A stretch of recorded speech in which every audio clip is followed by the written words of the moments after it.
Salut, bienvenue sur Tout m'intéresse. Aujourd'hui on va continuer avec la série Origami et on va s'engager avec un modèle un petit peu plus ambitieux et compliqué. On va faire un escargot et un escargot en presque 3D. Vous allez voir, ça va être assez rigolo. Pour commencer ce pliage, on a besoin comme d'habitude un bout de papier carré qui se plie bien. Pas trop épais, pas trop fin, ça je vous laisserai tester différentes sortes de papier. Ici j'ai un papier décoré d'un côté, uni de l'autre, ça permettra d'avoir un rendu un peu plus fun, on va dire. Pour commencer ce pliage d'escargot, on va commencer avec ce qu'on appelle en origami les pliages de base. Je vous renvoie les liens en commentaire sous la vidéo. Des différents pliages de base, il y en a allez, 2 ou 3 différents. Il y a beaucoup de pliages d'origami qui commencent avec ces pliages là. Et donc là ce que je vous propose c'est le pliage de base qui commence en rassemblant en fait les coins en diagonale du carré comme ceci. Je vous le remonte rapidement, il y a une vidéo que j'ai fait exprès sur ces pliages de base. Beaucoup de précision sur le fait que les coins se touchent, qu'il n'y ait pas de pliage un peu bancal. Ça vous assure un rendu quand même plus sympa pour la fin. On revient plier en deux, ici, pointe à pointe, de la manière la plus précise qu'on peut. On vient écraser ce pli là, avec le doigt c'est encore mieux. Maintenant qu'on a fait ce pliage là, on le réouvre en partie, on le réouvre comme ça, on garde un brin droit, et on va venir mettre son doigt dans l'ouverture qui est ici, et on va se servir du pli qu'on a fait ici, on va venir en fait comment dire, jusqu'au bout, avec le doigt pour venir mettre ce pli là à plat. Une fois qu'on a ouvert comme ça l'ouverture, on va venir rabattre en fait simplement la pointe et s'assurer comme toujours que ici la correspondance soit précise au maximum, et on vient écraser les deux autres côtés. Une fois qu'on a fait ça, on rabat vers l'extérieur et on va venir faire la même chose avec l'autre côté. Donc ici on va mettre le doigt tout au fond ici pour bien choper jusqu'au coin, on vient écraser le pli, on rabat le coin, on se fait bien précis aussi, et on écrase ici et ici. Et on ouvre, je change de sens, on ouvre le pliage. Ne pas hésiter à prendre du temps, à bien marquer les différents plis d'un côté comme de l'autre. On va en avoir besoin. Et là, on a notre pliage de base. Sur cette base-là, on prend la partie où il y a qui est tout ouvert vers le haut, la partie où il y a un ouvert vers le bas, et on va venir en fait plier les éléments. Vous allez voir, on va faire la même chose de côté, ça va être assez symétrique comme pliage. Donc on prend cette première là, on va venir la plier le long de la ligne qui est dessinée au milieu. Alors vous ne voyez pas forcément sur la vidéo, vous le verrez plus sur votre papier. Attention à deux choses, que ici l'angle soit bien propre et ici que vous soyez bien le long de la ligne. Très important pour la suite. N'hésitez pas à bien repositionner votre pliage avant de marquer avec l'ongle. Une fois qu'on l'a fait de ce côté-là, on replie et on va venir faire la même chose de l'autre côté ici. Moi des fois ça m'arrange de le retourner, désolé si ça vous donne le mal de mer. Donc bien contre le pli ici, une pointe bien propre là-haut, et on marque. On redéplie, on n'hésite pas à remarquer bien comme il faut. On retourne le pliage et on fait exactement la même chose. Donc vous vous rendez compte ici qu'on va venir mettre bout à bout en fait le pli de tout à l'heure avec celui qu'on est en train de faire maintenant, d'où l'importance d'avoir une flèche bien propre ici et un raccord bien propre ici aussi. On marque, on rabat. De l'autre côté pareil.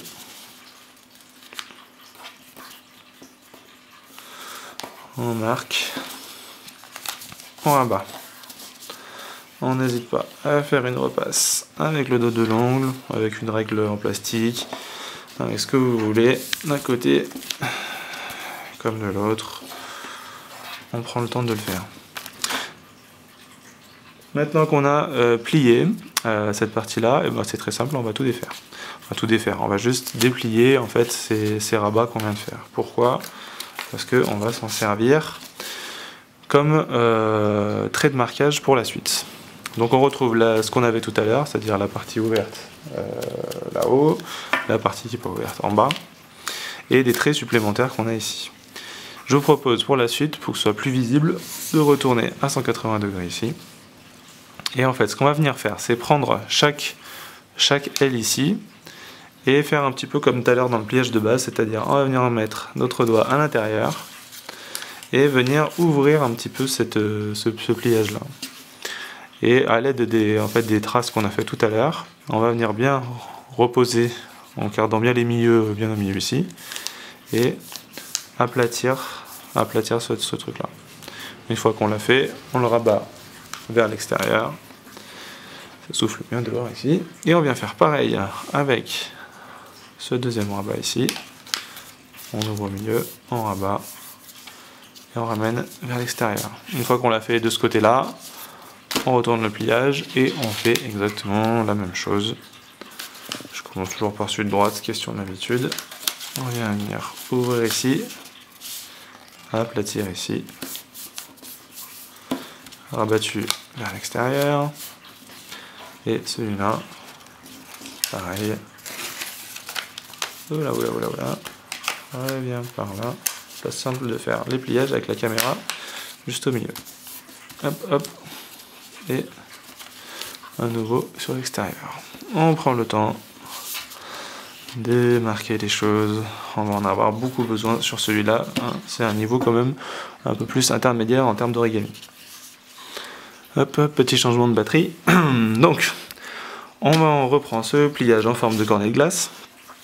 Et on va venir prendre une des pointes du dessus et on va la ramener en fait sur le bout qui est ici. Pour le faire, vous voyez, ça se déplie assez bien et on va venir le remettre ici. Comment est-ce qu'on va mettre ce truc là à plat? On a besoin de faire des marques de préparation pour le faire, donc on va les faire tout de suite.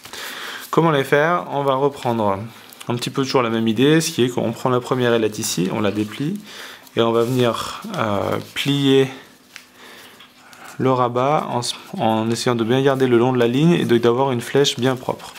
Donc celui-là, il ne faut pas se louper parce que la suite en dépend pas mal quand même de cette pointe-là. Hop. Et on rabat vers l'extérieur. Et on vient faire la même chose de l'autre côté. Je le retourne pour que ce soit plus commode pour moi.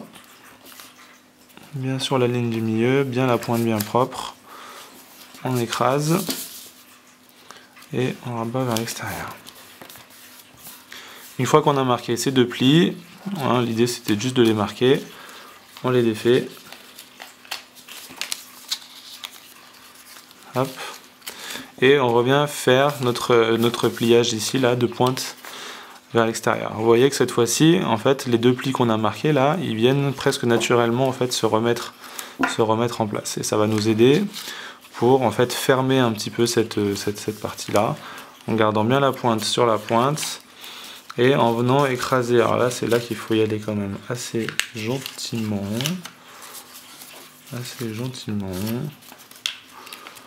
N'hésitez pas à l'aider un petit peu. Vous voyez, en fait, ça va le papier va se remettre bord à bord ici. Et ça des deux côtés.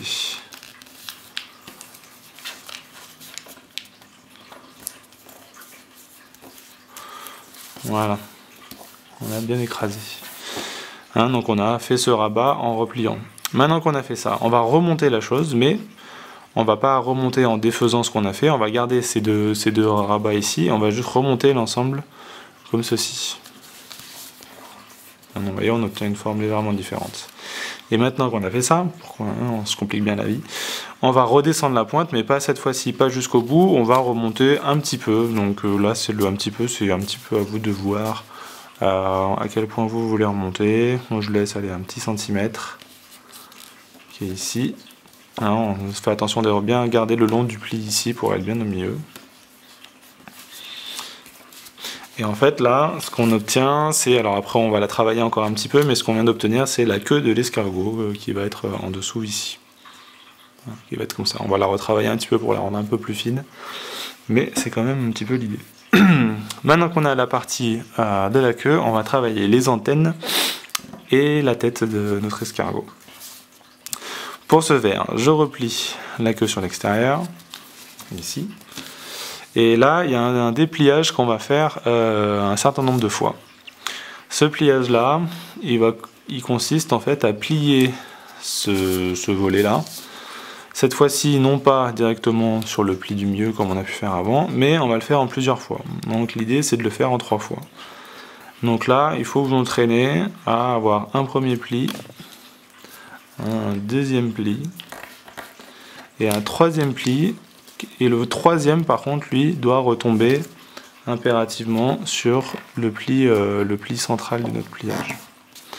Hein, donc vous avez vu, si je le redéfais, vous avez un premier pli, un deuxième et une troisième fois pour arriver sur cette forme-là.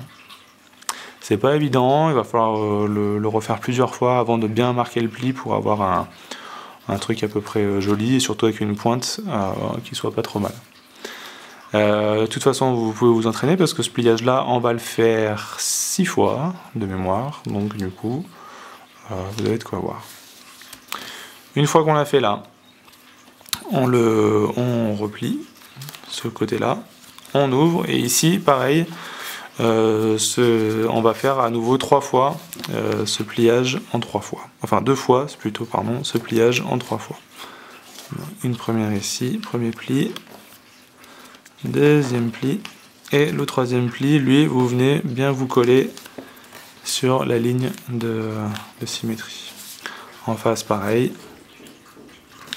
Premier pli, voilà, c'est complètement empirique le premier pli, c'est juste l'habitude de l'avoir fait un certain nombre de fois.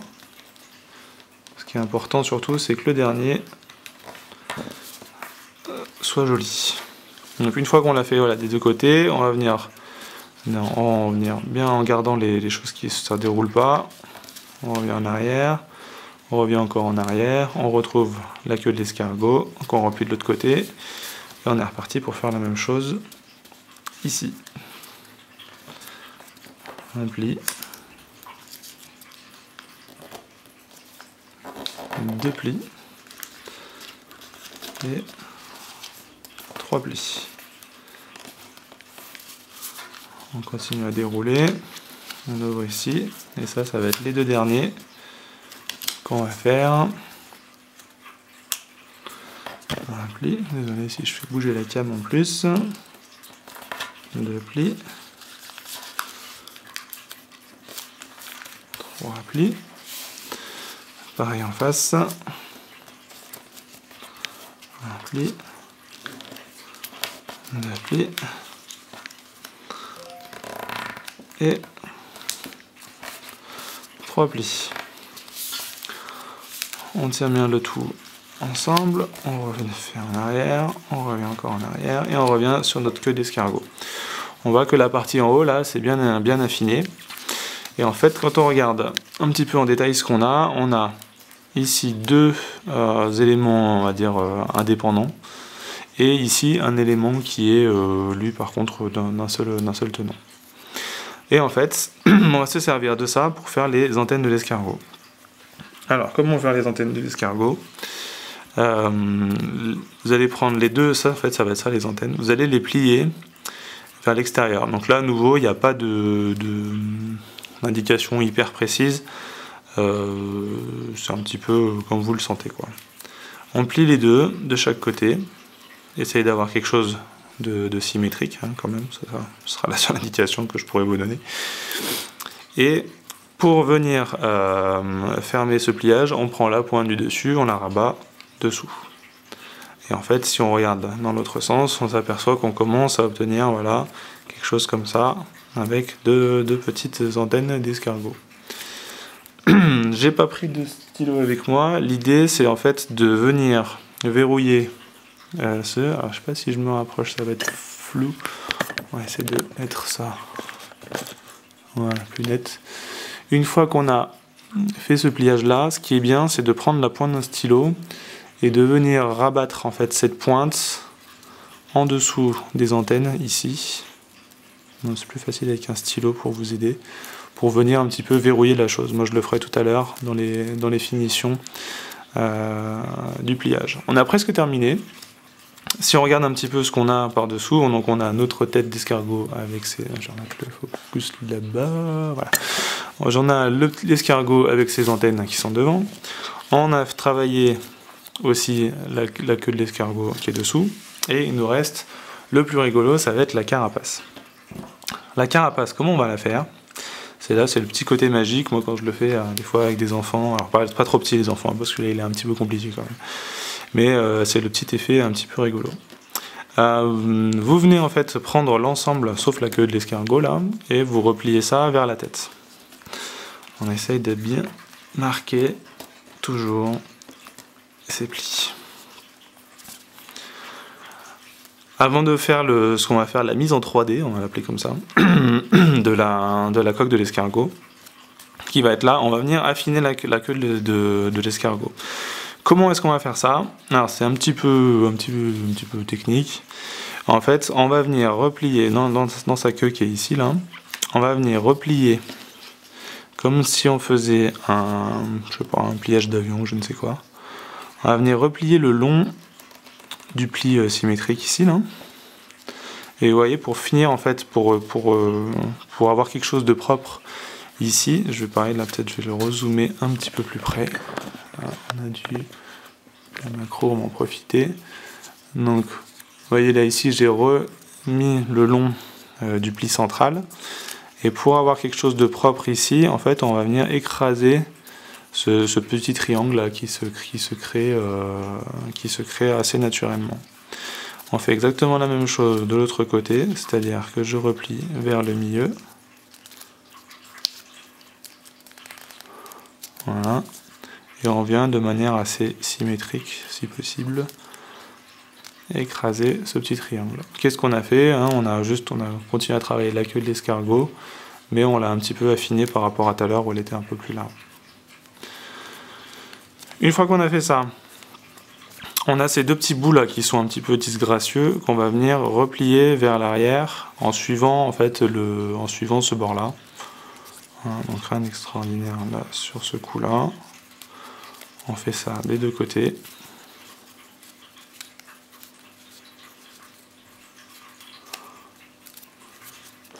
Et on commence à avoir quelque chose qui ressemble à un escargot, mais assez plat. Je remets sur la table. Net, c'est net. Qu'est-ce qu'on va faire maintenant? Donc du coup, on va travailler sur la coque de l'escargot. Et c'est là que c'est assez rigolo. Parce que, en fait, cette coque-là qu'on a travaillé tout à l'heure dans le pliage de base, eh ben, on va pouvoir la défaire. Donc pour la défaire, c'est là où il va falloir y aller très tranquillement, parce que vous avez une bonne chance de déchirer l'ensemble à ce niveau-là, qui est assez fragile. Donc l'idée, en fait, c'est de venir séparer les différentes ailes de ce pliage-là, et de venir à chaque fois tirer quasiment en miroir, sur les différents bouts de papier, pour dérouler cette coque de l'escargot. Ça, c'est le petit instant magique de ce pliage là, qui fait toujours un peu l'effet waouh avec les enfants.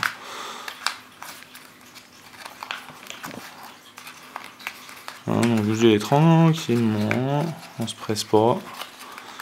Le but c'est d'avoir quelque chose de bien ouvert.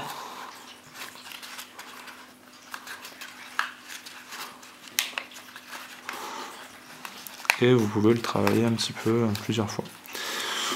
On obtient ce qu'on appelle quand même ce petit escargot. Je vais essayer de vous montrer ça d'un petit peu plus près. Donc on a la coque déployée en 3D. Donc là l'idée c'est de la travailler tranquillement pour obtenir quelque chose de gracieux. On a la queue de l'escargot qui reste derrière. Et la tête avec les petites antennes que vous pouvez vous amuser à relever. Et vous avez votre petit escargot qui est là. C'était donc voilà, un petit origami un petit peu plus difficile, un petit peu plus long à réaliser, avec plus d'étapes, l'escargot. Si vous avez aimé, n'hésitez pas à mettre un petit pouce bleu de préférence, un petit commentaire. Si vous n'avez pas compris quelque chose, dans les commentaires, je peux essayer de faire des explications, mais c'est toujours plus compliqué d'expliquer un origami en écrivant que en le montrant avec des images. À bientôt!